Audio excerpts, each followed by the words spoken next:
प्रधानमंत्री जी का निरंतरता में बिहार आना प्रधानमंत्री जी का समर्पण बिहार और बिहारियों के प्रति दर्शाता है। लोकसभा चुनाव में जो वादे प्रधानमंत्री जी के द्वारा किए गए थे, एक एक करके हर उस वादे को पूरा करने का कार्य प्रधानमंत्री जी हमारी केंद्र की सरकार के द्वारा किया जा रहा है। लंबे समय तक ये एक मांग थी कि पटना का एयरपोर्ट भारत के अलग अलग प्रदेशों का न सिर्फ उनके मुख्यालयों के एयरपोर्ट देखिए बल्कि उनके बाकी के जो शहर हैं वहां के भी एयरपोर्ट काफी विकसित रहे हैं। ऐसे में बिहार बिहारियों की ये मांग थी कि यहाँ पर भी वर्ल्ड क्लास का एयरपोर्ट होना चाहिए, जिसका निर्माण मौजूदा प्रधानमंत्री आदरणीय नरेंद्र मोदी जी के नेतृत्व में हुआ है।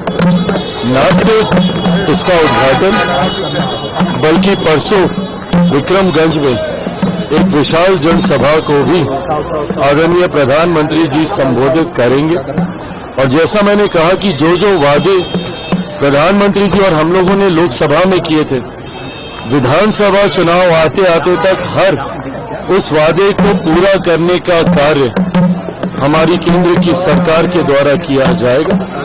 और विधानसभा में हम लोग एक नए लक्ष्य के साथ बिहार को एक विकसित राज्य बनाने की सोच के साथ, उस लक्ष्य के साथ हम लोग आगे बढ़ेंगे। अगला 5 साल प्रधानमंत्री जी के नेतृत्व में डबल इंजन की सरकार जो बिहार को परिणामों के बाद मिलेगी, वो अगले 5 साल बिहार के लिए गोल्डन एरा के तौर पे होंगे, एक स्वर्णिम काल के तौर पर होंगे, जिसमें सही मायनों में बिहार एक विकसित राज्य बनने की ओर अग्रसर होगा। तेज प्रताप यादव जी को लेकर जो प्रकरण फिलहाल बिहार में चल रहा है और पूरे देश भर में इसकी चर्चा हो रही है, लालू जी ने उन्हें पार्टी से ही निकाल दिया 6 सालों का।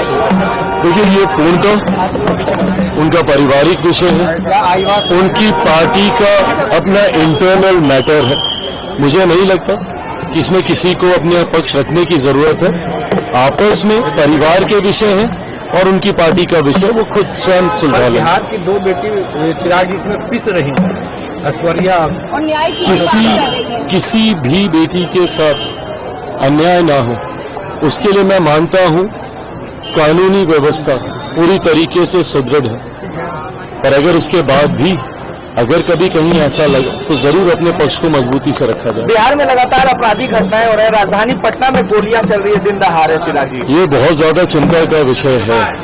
और जिस तरीके से पिछले एक आध दिन में एक के बाद एक बिहार के अलग अलग जिलों में, पटना में जिस तरीके से एकदम निडरता से अपराधियों ने अपराध का तांडव रचने का काम किया है, ये यकीनन बहुत ज्यादा चिंताजनक है। मैं मानता हूं कि राज्य सरकार इसको उतनी ही गंभीरता से ले रही होगी और जल्द से जल्द दोषियों पे कार्रवाई की जाए, ताकि अपराधियों में जब तक कानून का डर भय नहीं होगा तब तक संभवतः ऐसी घटनाओं को अंजाम मिलता रहेगा।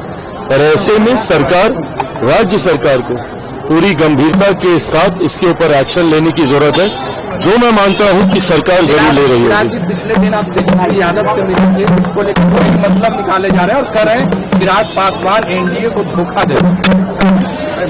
मैंने बार बार कहा है, व्यक्तिगत संबंधों को राजनीतिक मायनों में नहीं तोलना चाहिए।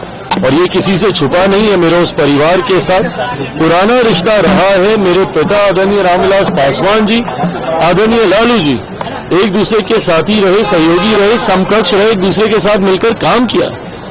और वही खूबसूरत रिश्ता मेरा उस परिवार के साथ है। और उस परिवार से रिश्ते होने के मायने कभी ये नहीं है कि मैं राजनीतिक तौर पर भी उनके साथ अलाइंड हूं। हमारे वैचारिक मतभेद हैं और हद से ज्यादा हैं। एक मंच पर आना नहीं संभव है। आना संभव होता तो 2020 के चुनाव में ही हम आ जाते। जिस वक्त हम बिना किसी गठबंधन के अकेले चुनाव लड़ रहे थे, उस वक्त भी हम किसी वैकल्पिक गठबंधन में तो हम नहीं गए। तो ऐसी व्यक्तिगत मुलाकातों को, और जिस मुलाकात का आप जिक्र करें वो तो व्यक्तिगत भी नहीं थी, वो तो हम सब जो कि पक्ष विपक्ष हर किसी ने इस खूबसूरत भूमिका को निभाया, जहां पे शहीदों के परिवार से मिलकर उन परिवार के प्रति अपनी सद्भावना हम लोगों ने प्रस्तुत करने का हम लोगों ने कार्य किया। उसी भूमिका में उस दिन तेजस्वी जी भी वहां पे थे, हम भी वहां पर गए। पर हाँ, ये पूरी तरीके से अगर मुलाकात मेरी व्यक्तिगत दृष्टिकोण से भी कभी होती है, आज उनके परिवार में एक और खुशखबरी आई है, हमारे भतीजे का जन्म हुआ है वहां पर, उसके लिए भी मैं उस परिवार को ढेर सारी बधाई शुभकामनाएं देता हूं। कल को अगर इस दृष्टि से अगर हमारी मुलाकात होती है तो उसके भी राजनीतिक मायने नहीं निकाले जाने चाहिए।